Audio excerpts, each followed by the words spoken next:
한 주간 잘 지내셨죠? 예. 예수 안에서 여러분 모두가 행복할 것이라고 저는 믿습니다.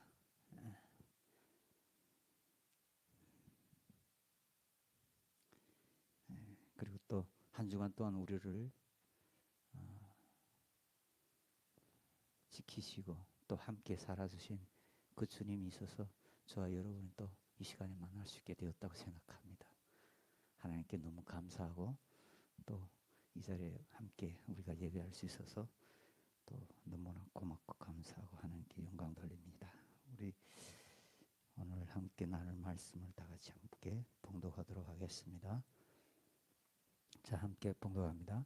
또 도피성에 피한 자는 대제사장이 죽기 전에는 속전을 받고 그의 땅으로 돌아가 거주하게 하지 말 것이니라. 아멘. 아멘. 잠깐 기도합니다. 하나님 고맙습니다. 오늘도 하나님 살아 역사하셔서 이곳에 오셔서 말씀 주십시오. 우리가 모두가 듣고 하나님 더 깊이 만나고 하나님과 더 깊이 하나가 되어서 또 한 주간 살아가는 축복의 시간, 기쁘고 즐거운 시간 될 수 있도록 주님 축복해 주십시오. 예수님 이름으로 기도합니다. 아멘. 오늘은 강야의 훈련이 주는 교훈이라는 제목으로 민수기 28장에서 36장까지 말씀을 나누겠습니다. 오늘로 민수기 마지막 시간 되겠습니다. 지난 시간에 우리는 애굽에서 나온 1세대가 강야에서 다 죽고 강야에서 태어난 2세대가 가나안 땅에 들어가는 그 사건에 대해서 그 이유에 대해서 우리가 배웠습니다. 그 이유를 통해서 우리가 배우게 되는 핵심 내용은 1세대도 죄를 짓고 2세대도 죄를 지었는데 어떻게 2세대가 약속의 땅에 천국에 들어갈 수 있는 자격을 가지게 되었는가에 대해서 우리가 배웠습니다. 그리고 그 답은 그 이유는 오직 그 백성을 책임지고 있는 그 지도자의 차이 때문에 들어갈 수 있었다고 이제 우리가 배웠습니다.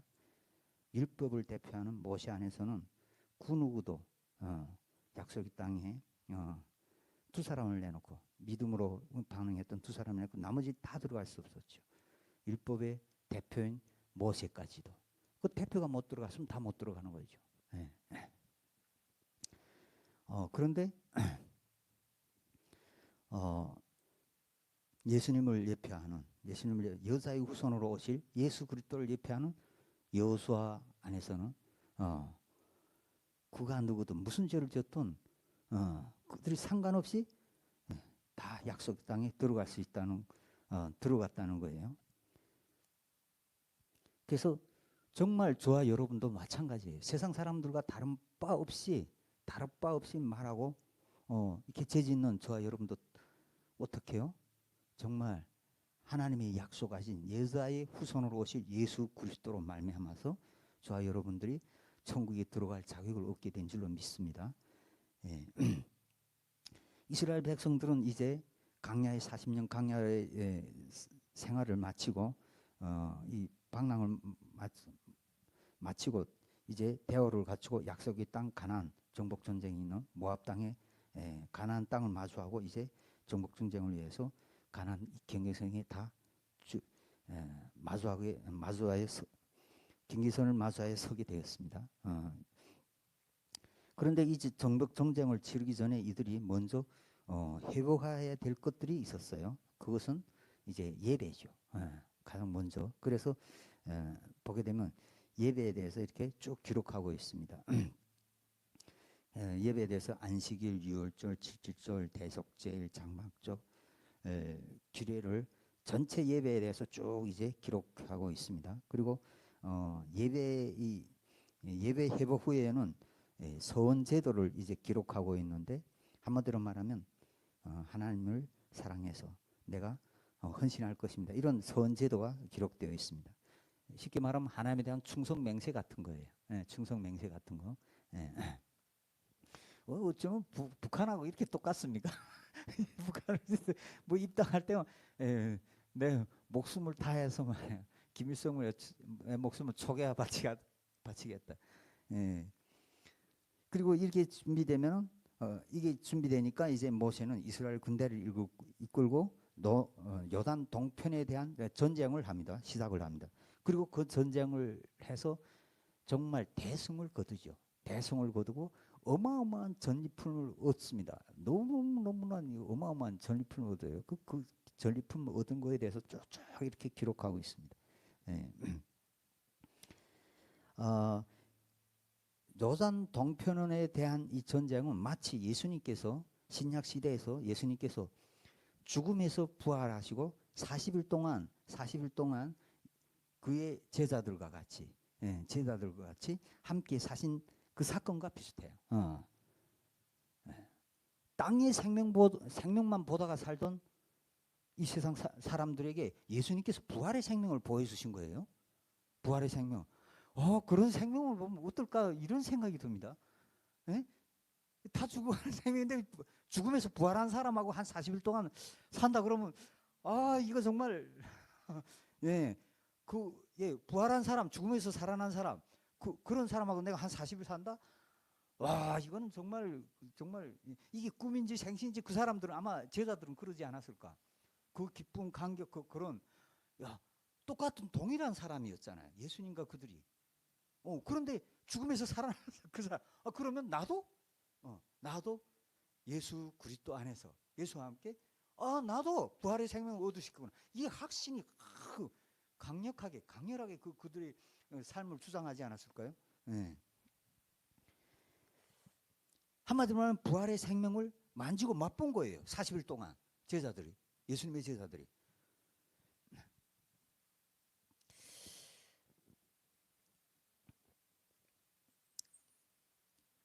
그런데 이 잠시 잠깐의 이 부활의 생명을 만지고 맛본 이것도 사실은 무엇이 오기까지 오순절 성령님이 오기까지는 다 무엇이에요? 잠시 잠깐에 육신적으로 임하는 그 사람이 임하는 그런 눈이에요. 어디 그런 눈이에요. 왜 그러냐면 고린도전서 15장 45절에서 46절에 보면은 이렇게 말씀하고 있습니다. 기록된 바 첫사람 아담은 생령이 되었다 한가 같이 마지막 아담은 살려주는 영이 되어났니? 그러나 먼저는 신령한 사람이 아니요 육의 사람이요 그 다음에 신령한 사람이니라. 여기서 아담의 생명은 푸시케라고 하는 혼적인 생명을 말합니다. 혼적인 생명을 말합니다. 그리고 마지막 아담인 예수의 영은 퓨누마라고 하는 성령을 말합니다. 다른 영이죠. 혼적인 영하고 성령을 푸는. 로마서에서는 이것을 사람의 혼적인 생명을 육신의 법이라고 말하죠. 그리고 하나님에 속한 영을 성령의 법이라고 합니다. 성령이 오기 전까지는 이거는 육신에 임하는 어떤 하나님의 말씀이나 은혜나 이런 것들은 구원이나 이런 모든 것들은 부분적이고 잠시 잠깐적이고 부분적으로 임하는 성령의 역사예요. 성령의 역사. 이게 구약적인 성령의 역사라고 할 수가 있습니다. 그래서 사람이 하나님의 말씀을 받을 때 먼저는 우리 지식적으로 임한다는 우리 겉사람에 임하는 겉사람이 육신의 법으로 받기 때문에 이런 은혜는 막 강렬하게 임해요. 저도 막 중국에서 막 줄을 해서 목숨을 걸고 순교하겠다고 막 그렇게 했던 사람입니다.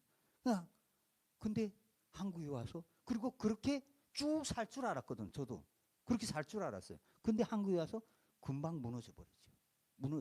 그래서 거기에 대한 나는 해답이 참 이게 개수천이었어요. 도대체가 어떻게 사람이 이렇게 뒤집어질 수 있을까?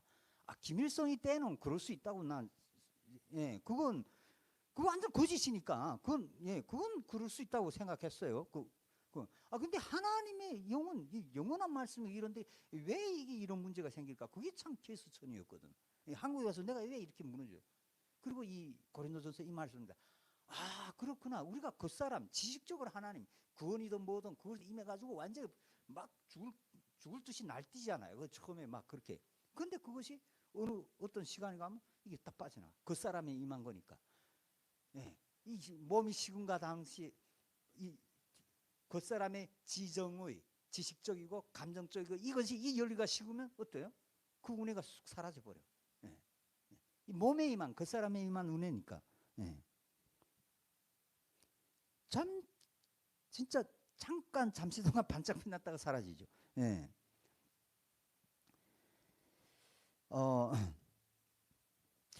그래서 시내산에 임했던 그 역사가 성령님의 역사가 얼마나 강력했습니까? 그 시내산에 임했을 때 막 나팔 소리 같은 그 번개 치고 나팔 소리 이 우레가 치고 하는데 너무나 그 강력해서 막 귀가 찢어질 것 같은 그 임재 때문에 200만 명이나 되는 사람들이 우리가 도저히 우리가 들을 수가 없습니다. 당신 혼자서 듣고 우리에게 가르쳐 주십시오. 다 없대. 그 자리에 전일해. 죽을 듯이 다 그랬잖아요.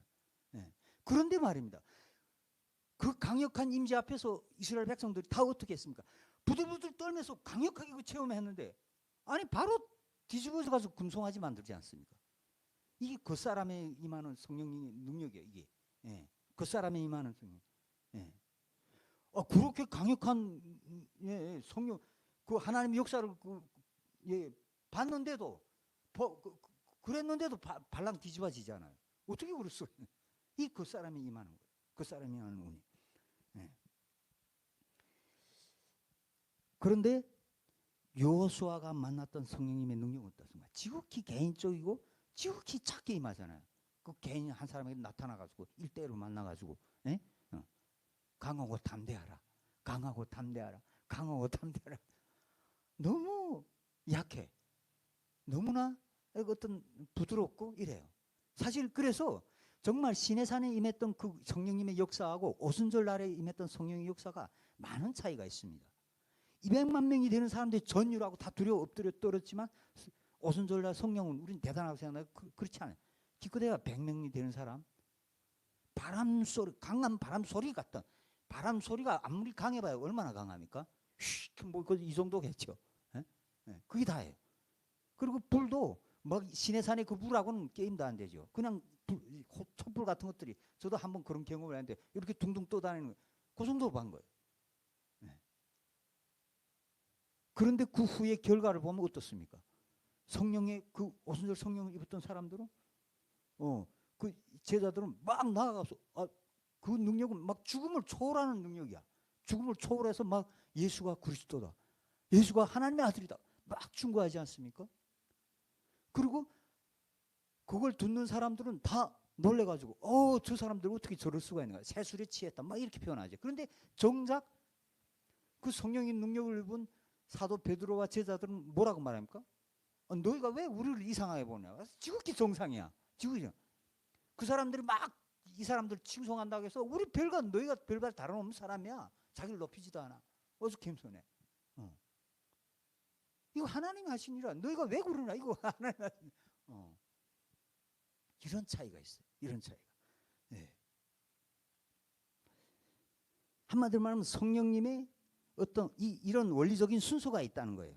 그것은 왜 우리의 겉사람이 세상으로 세상의 지식과 지혜, 어떤 노력, 이런 경험, 이런 것들로 강해진 우리의 겉사람이 그런 강한 그런 것들이 있기 때문에 그런 강함이 있기 때문에 이런 원리적인 순서가 있다는 거예요. 이 겉사람에 임하는 성령의 능력들은 그래서 아무리 강해도 잠시 잠깐이고 부분적으로밖에 나타나지 않는다. 그것은 뭐 성경을 통해서 우리가 잘 알 수 있습니다. 첫사람 아담부터가 그랬죠. 첫사람 아담. 땅의 속성을 가지고 하나님의 말씀, 선악과 말씀을 받았더니 어떻게? 바로 뒤집어지지 않습니까? 네, 바로 뒤집어. 아브라함도 마찬가지고. 아브라함도 약속의 말씀 받았지만 그러면 약속의 아들 낳아야 되는데 육신의 아들 낳았잖아요. 이스마엘. 그리고 그것이 얼마나 지금 이 세상을 어지럽힙니까? 네. 네. 모세도 마찬가지고, 예? 모세도 하나님 일을 위해서 막 충성에 나섰다가 사람 살인했잖아. 다윗도 마찬가지고, 베드로도 마찬가지고, 예. 사도 바울도 마찬가지고 하나님의 일을 열심히 특심해서 했는데 하나님 전부 다 대성하는 일을 했어. 예? 사람 죽이고.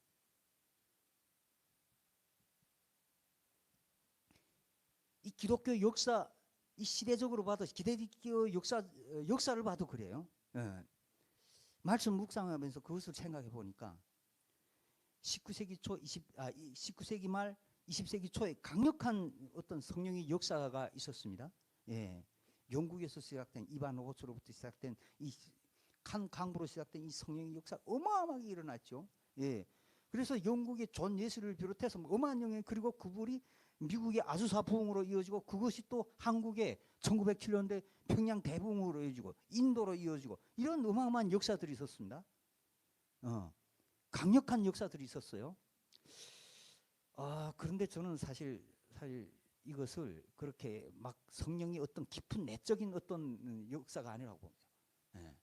외적으로 강하게 일어나. 그리고 이 한국에도 10만 명이 그 잠실 대운동장에 모였다 할 때 그때 빌리그리암 목사님, 저는 그렇게 물론 구속에서 성령의 내적인 은혜까지 경험한 사람들이 분명히 있을 거라고 생각합니다. 근데 외적으로 그렇게 강하게 나타나는 거, 이것은 전반적으로 봤을 때는 다 잠시 잠깐의 은혜고 이런 것들이라고 생각해요. 부분적인 성령님의 역사라고 생각해요. 예. 이제 얼마 되지 않아 이 세계, 이 세상 가운데 저는 이 성령님의 내적인 강력한 이 속사람으로 임하시는 강력한 시대적으로도 역사적으로도 그런 성령의 역사가 오지 않을까, 저는 그렇게 생각합니다. 예. 분명히 그렇게 올 거예요. 지금 그런 시대가 하나님께서 메시지들을 통해서 사람들을 통해서 하나님들이 조금씩 증거들을 보여주고 있고 우수적인 교회의 시작이 저는 시작되었다고 보고 있습니다. 저는 그런 말씀, 그런 어떤 사건들을 지금 보고 있어요. 예.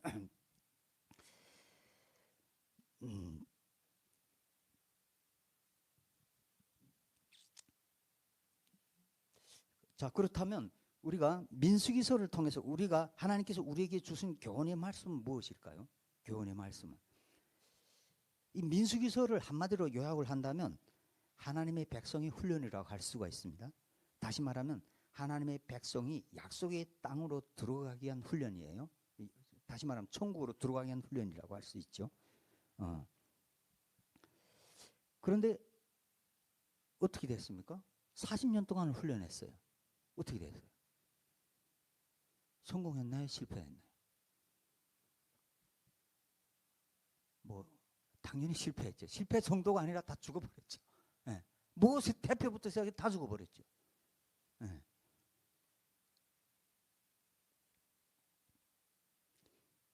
이게 율법이에요. 이게 율법이에요. 사람이 훈련해가지고 거룩하게 돼가지고 천국에 들어가는 게 아니라 이거예요. 예. 정말 말씀을 보면서 새롭게 이게 다 깨져버립니다. 기존의 상식들. 예수님은 제자들과 3년 동안 사셨습니다. 그러면 예수님께서 이 제자들을 천국에 데리고 가기 위해서 이 영적 훈련을 아예 빡세게, 이게 어떤 예배, 기도, 이런 훈련 빡세게 시켰을까요? 제가 봤을 때는 기도 훈련도 제대로 안 시킨 것 같아요. 네. 겟세마네, 그것이 겟세마네 동산에서 죽음을 아프고 정말 피와 땀이 되도록 그 피를 토하면서 기도하는데 제자들 자빠서 다 자고 있어. 그래서 오죽 속이 탔으면 너희가 나를 위해서 1시 동안도 기도할 수 없었는데 그러잖아요. 전혀 상관없는 거예요. 전혀. 이런 훈련하고.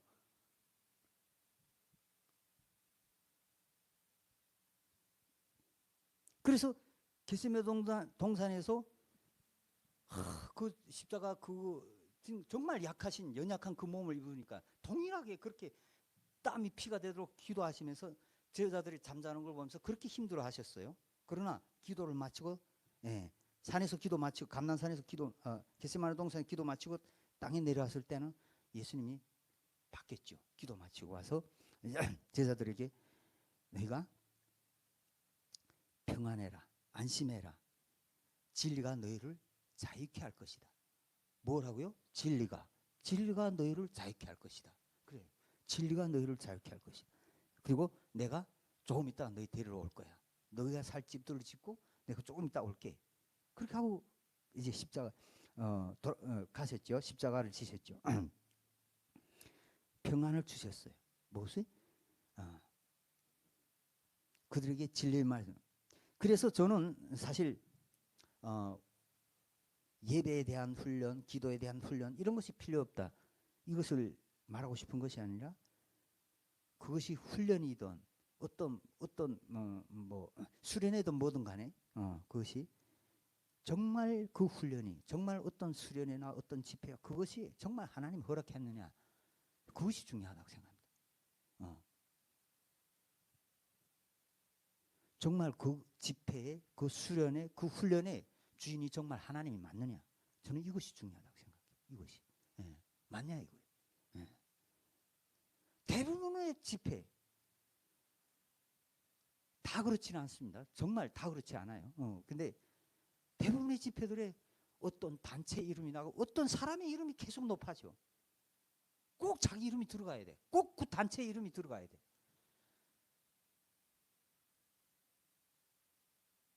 그래서 정말 어떤 집회를 마치면 하면은 어떤 다 그 사람이 영광을 가져가. 그 단체가 영광을 다 가져가. 다.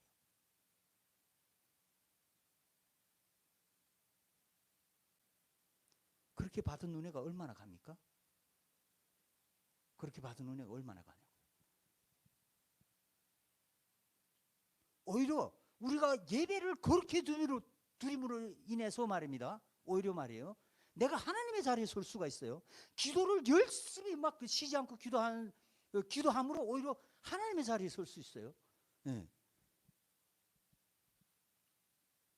내 말을 아니면 마음을 아주 거룩하게 하면 하나님의 자리에 설 수 있어요. 우리의 겉모습 보고 하나님은 판단하지 않습니다. 그래서 선지자의 입으로 말이에요. 수많은 이적과 기적을 행했는데 그렇게 하고 주님 앞에 갔는데 주님이 뭐라고 합니까? 난 너 모른다. 그러잖아요.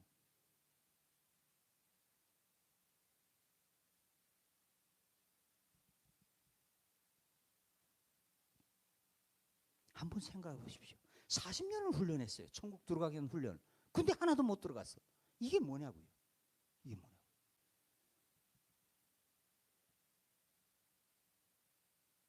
그런데 말입니다. 신기한 것은 애굽에서 나온 1세대, 애굽에서 나온 1세대는 다 죽었는데 훈련하지도 않는 2세대가 들어갔다. 훈련하지도 강야에서 태어난 2세대가 들어갔다는 거예요. 훈련하지도 않은. 이들은 전혀 훈련하지 않았어요. 어떤 이유가 있을까요? 1세대와 2세대 어떤 이유가 있을까요? 이 민수기서를 묵상하면서 저는 그래서 지금 세대 이 MZ 세대들에게 너무나 큰 기대를 가지고 있습니다. 1세대와 2세대 사이에는 사실 어마어마한 차이가 있습니다. 어마어마한 차이가 있어요. 1세대에게는 어떤 그 사람들의 어떤 우위가 있었을까요? 그 사람들은 400년 동안에서 먹고 사는 데서 이제 도가 튼 사람들이죠. 땅에서 사는 법을 터득한 사람들이에요. 땅에서 어떻게 하면 살 수 있는지. 노예로 400년 살았으면 아마 내가 어떻게 하면 살 수 있다 이거는 아마 여기 프로그램이 딱 장착되어 있을 거예요. 머리. 도가 터 있어요. 그러니까 강야에 나와서 어떻게 합니까? 맨날 자꾸 애국 가겠다 그러잖아요. 애국 가겠다. 그런데 2세대는 말이에요. 2세대는 강야에 와가지고 땅에서 사는 방법을 하나도 못 배웠어. 그냥 어떻게 하늘에서 내려다주는 그것만 먹고 산 거예요. 하늘에서 만나와 메추라기 그것만 먹고 산 거예요. 땅에서 사는 법을 몰라. 땅에서 살아가야 할 지혜와 이런 노하우가 하나도 없어. 그래서 그들에게는 하나님의 말씀 물론 죄를 짓지만 하나님의 말씀을 주는 대로 이렇게 쓱쓱 받아먹는 거예요. 쓱쓱 받아먹는 거예요. 저는 이 MZ세대가 지금 MZ세대가 그런 이 강야 2세대와 같은 세대라고 보고 있습니다. 그래서 어찌 보면 세상적으로 봤을 때는 이 MZ세대가 이 세대 가운데 제일 불쌍한 세대라고 생각해요. 그리고 이 9세대 사람들은 이들을 보고 뭐라고 합니까? 저런 그런 말 한국에서 많이 들었어요. 요 가서 또 어떤 권사님한테 또 들은 것 같아. 세상에서 고생을 하지 않아 가지고 고생하기 싫어한다고, 힘든 일 하기 싫어한다고. 그래요. 이 비웃는 말이죠. 안타까워하는 말이기도 하고 비웃는 말이기도 하고. 그런데 말입니다. 그런 세상을 누가 만들었냐 말이에요. 우리 9세대가 만든 거 아니에요? 내 자식에게는 말입니다. 그런 힘든 일을 안 시키려고 공부 열심히 해라고 닭달질하면서 말이야. 너 뭐가 되려 하면서 말이야. 응? 너 의사 돼야 되고 과학자 돼야 되고 뭐, 그거 막 세뇌시킨 거 아니냐고요. 점점 이 세월이 갈수록 시간이 갈수록 어떻습니까 지금? AI가 지금 이 세대가 도래하면서 사람이 일할 수 있는 데가 없어. 일할 수 있는 데가. 사단이 이 땅에 건설을 지고 있으니까 이게 사람이 일을 할 수 있는 데가. 그러니 MZ 세대들이 얼마나 힘들겠어요. 땅에서 자기들이 먹고 살 어떤 할 데가 설 자리가 없는 거예요. 설 자리가. 얼마나 힘들어. 그러니까.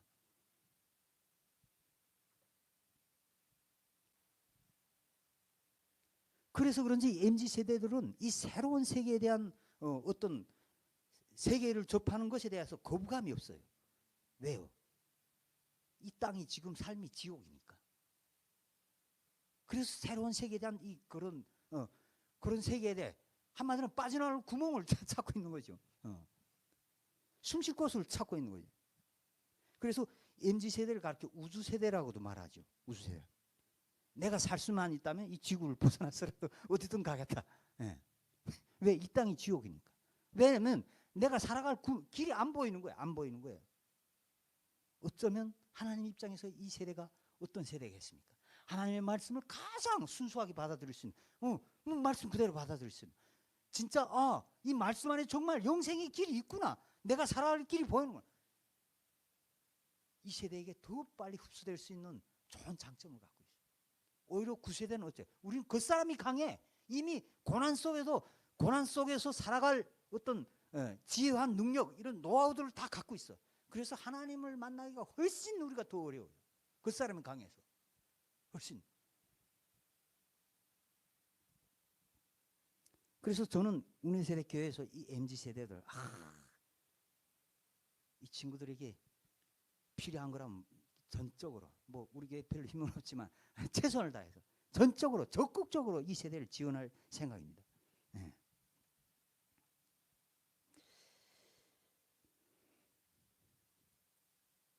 자, 문제는 어디에 있습니까? MZ세대에 있는 것이 아니라 우리 자신, 9세대, 우리 자신에게 있는 거예요. 우리 자신, 9세대, 우리 자신에게 있는 거예요. 우리가 이런 세상 만들어 놓은 거예요. 네. 오늘 본문 말씀을 통해서 우리가 좀 더 구체적으로 봅시다. 또 도피성에 피한 자는 대세상이 죽기 전에는 속전을 받고 그의 땅으로 돌아가 거주하게 하지 말 것이니라. 이 말은 한마디로 말하면 죄를 지은 자가 도피성으로 피했는데 대제사장이 죽기 전에는 거기서 나오면 안 된다 이거예요. 이 말은 반대로 대제사장이 죽으면 그 다음부터 나와서 이렇게 마음껏 살아도 자유롭게 살아도 된다는 얘기죠. 한마디로 말하면 대제사장의 죽음이 이 사람이 죽음과 동일시 되는 거예요. 야, 이게 참 신기한 법이죠. 내가 원수지였으면 그놈이 나오면 그냥 거기서 나오면 막 가서 잡아 죽일 것 같은데 이 땅에서는 어떻게 된다고요? 대제사장이 죽으면 그 사람이 죽은 걸 보고 나 돌아다녀도 자유롭게 돌아다녀도 그 사람 놔둔다는 거죠. 한마디로 동일시하는 거예요. 동일시하는 거예요.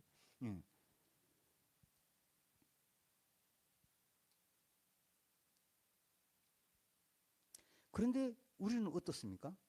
지식적으로는 물론 알 수가 있어요. 그런데 우리의 대제사장 대신 예수 그리스도께서 2000년 전에 오셔서 말이에요. 이 세상의 모든 사람을 위해서 죽으시고 부활하시고 보좌에 우편하시고 성령이 내주하심으로 이 땅 가운데 모든 사람들에게 죄에서의 자유를 주셨어요. 자유를 주셨어요. 그런데 우리는 지금까지 어떻게 다 들어왔습니까? 예수님 내 대신 죽고 나 살았다고.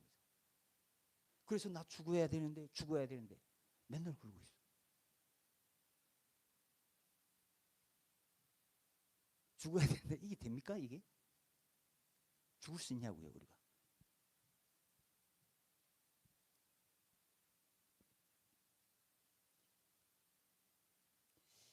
이렇게 생각하는 이유가 뭐예요? 내가 죄를 짓고 있는 그 죄와 나를 일체화시키기 때문에 그래요. 일체화시키기 때문에 나와 그를, 겉사람과 나, 속사람을 일체화시키기 때문에 그래요. 이 겉사람과 속사람을 일체화시키기 때문에. 그리고 많은 기독교인들이 이렇게 해석하는 그 저변에는 잘못된 신학교 교육 때문에 그랬습니다. 많은 목사들이 다 신학교에서 그렇게 배우고 나왔죠. 그리고 그렇게 가르쳐. 저도 그렇게 배웠기 때문에 처음에 다 그렇게 가르쳤어요. 근데 말씀을 계속해서 묵상하다 보니까, 그래서 신학교 때 그렇게 배웁니다. 성경은 철학처럼 이분법적 해석을 하면 안 된다. 우리도 그렇게 배웠잖아요.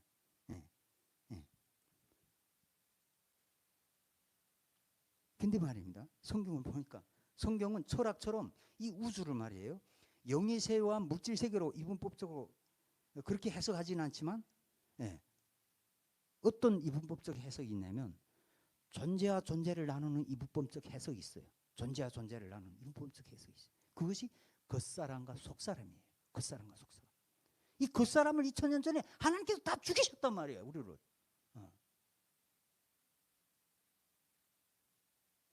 그리고 보좌 우편에 앉으시고 성령의 내주하심으로 속사람, 우리 속에 와 계신단 말이에요. 우리 안에 와 계신단 말이에요.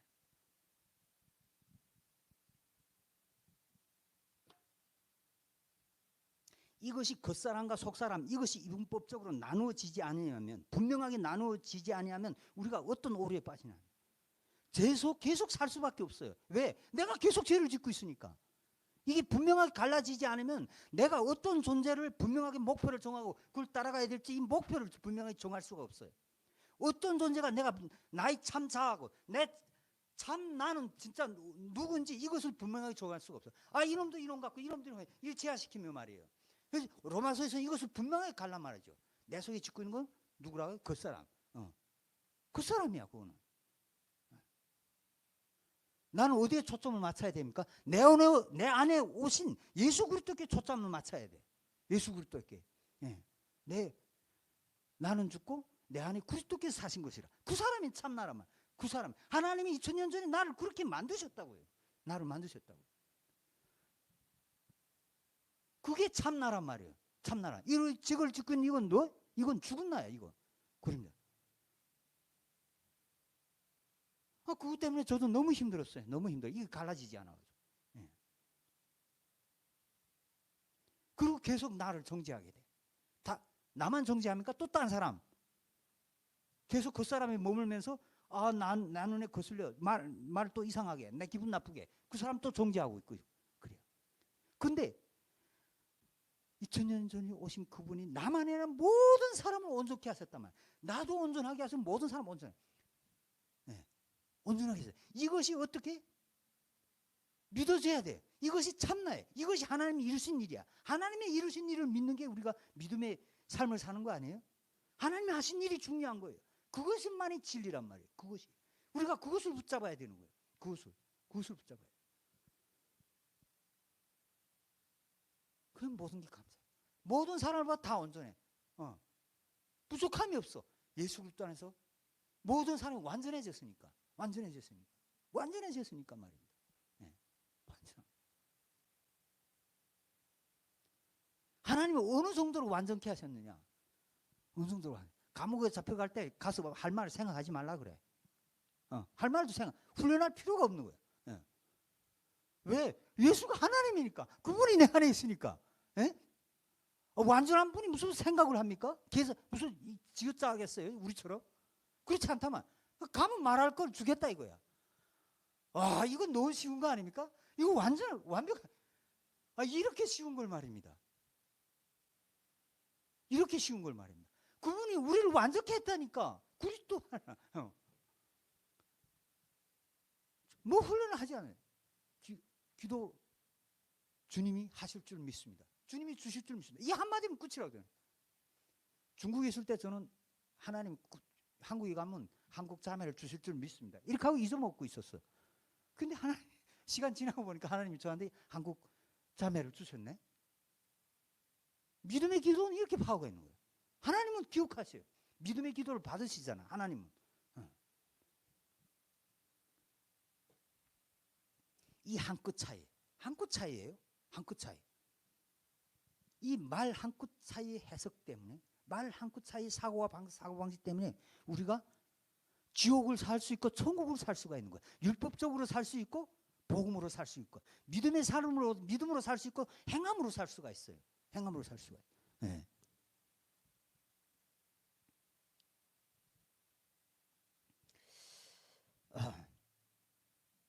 보십시오. 내가 그렇게 해야 되는데, 내가 죽어야 되는데, 이게 전부 뭐예요? 다 내가 들어가 있어. 내가 들어가. 그 사람 나가 들어가 있어. 내가 해야 되는데, 이 민수기 훈련이 보여주고 있지 않습니까? 40년 훈련했다니까. 에? 안 된다니까. 안 된다니까. 그 사람 내가 들어가 있다. 이거 죽은 나라고.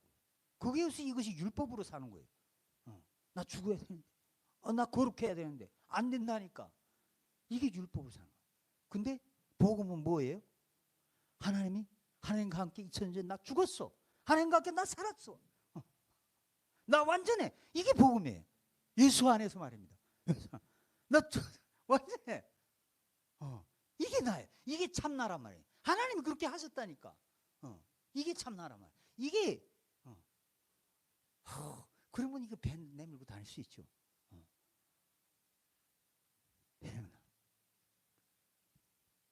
이게 복음이에요. 그래. 하나님 나 완전케 하셨네. 그래. 일제 해방에서 벗어나서 우리 민족이 얼마나 행복했어요. 근데 그런 신뢰를 내가 한번 들었죠. 일제 시민지 그 통치 받기도 그 사람들 무서워가서 어느 동굴 속에 가서 들어가서 사는 사람들 해방됐다 해도 이게 이 암만 생각해봐도 해방된 것 같지가 않아. 그렇게 계속 동굴에서 살고 싶어. 무서워서 못 나가고 싶어. 그러고 있는 거랑 똑같아. 우리가 해방됐는데 하나님 해방 주셨는데 제소의 자유를 주셨는데 말이야.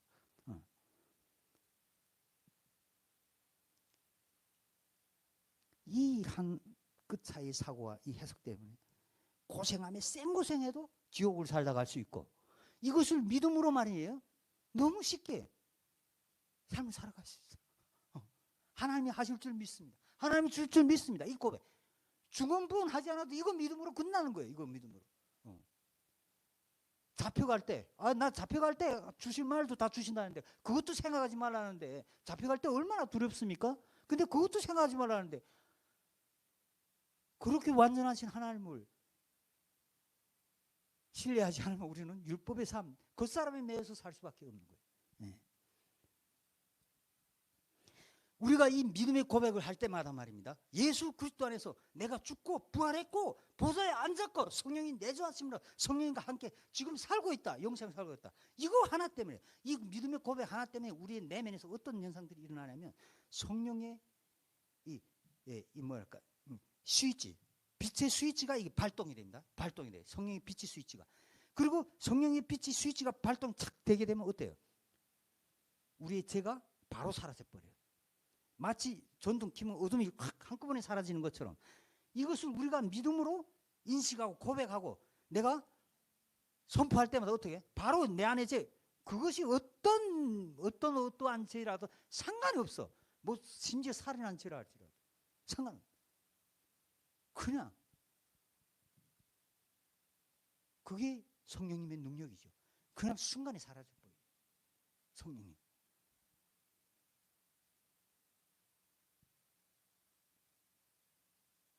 이 빛이 켜지는 순간 우리의 속사람에 있는 이 성령님의 이 빛이 뭐예요? 우리를 괴롭히고 있는 이 겉사람에게 어두움도 순식간에 사라지게 할 줄은 믿습니다. 예, 우리 겉속에 이게 피하는 겉속에 우리를 사실 괴롭히고 있잖아요. 그러나 내가 계속 속사람에 집중할 때 나를 참 의롭게 참 거룩하게 만드신 그 속사람의 빛을 거기에 집중할 때 어떻습니까? 겉사람의 날 괴롭히는 그거 그냥 순간에 그냥 마치 이 휴지를 탁 캐면 빛이 탁 캐면 어둠 싹 사라지듯이 그렇게 사라져 버린단 말이에요. 예. 그런 역사가 일어나. 그래서 그리고 그런 날을 하나님은 나를 그런 날을 어떻게 생각하시는지 골로새서 3장 3절 말씀 보면 이렇게 기록하고 있습니다. 이는 너희가 죽었고 너희 생명이 그리스도와 함께 하나님 안에 감추었습니다. 그 속사람이 얼마나 하나님 앞에 귀하면 이게 딱 우리가 마치 금덩이는 말이에요. 깊은 곳에다 감추는 것처럼 그리스도 안에 하나님 당신 안에 말입니다. 당신 안에 딱 감춘다. 딱 감춘다. 그리고 골로새 2장 3절은 그 안에는 지혜와 지식의 모든 보화가 감춰져 있다. 충만하게 감춰져 있다는 거예요. 그리스도 안에 있으면 어떠고요? 지혜와 지식이 부유하다 이게야. 내가 생각할 필요가 없어. 그리스도가 있으면 그냥 끝나는 거예요. 그리스도가 있으면.